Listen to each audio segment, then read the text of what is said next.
I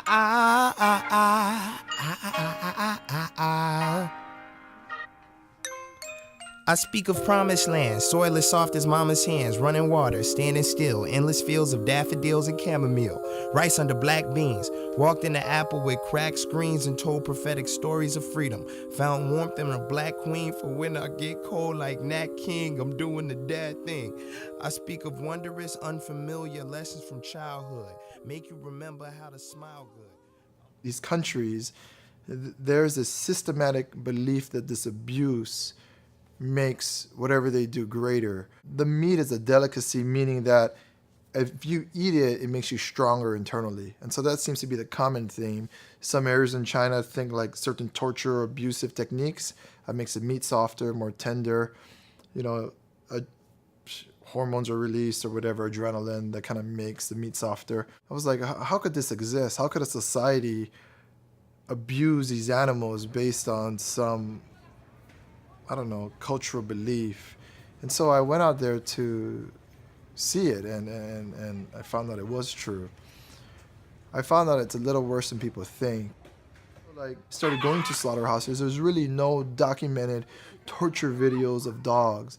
The deliberate abuse, the hanging of them. Torture isn't documented. There's no physical evidence of this torture being done. Nobody has it.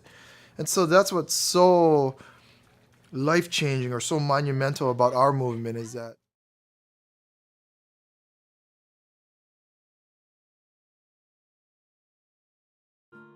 well, in the beginning, it was about single rescue. I felt like I do what I do for myself, and so I was out there rescuing dogs because that's what I believe in. I believe in, these lives are being tortured or abused, and so if I can save a dog who would die without me and bring them to a place of where they couldn't even dream, to me, it's so beautiful and it's so passionate, and that's the true meaning of love. And the dogs I rescue, we take them to vets after, and most of them have injuries where they'll die from.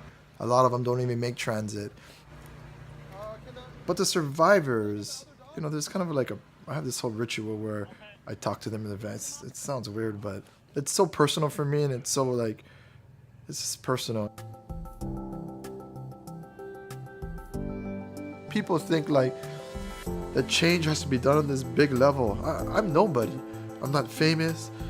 I'm not anybody, but I leave my family and I do something because I just have to. If we all just did something, the world would be so different, and I think that's what our foundation signifies. I made it through, made it through, made it through.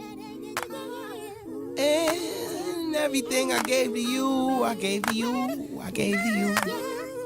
You got it, you got it, you got it. It's coming, it's coming, coming, coming. So are you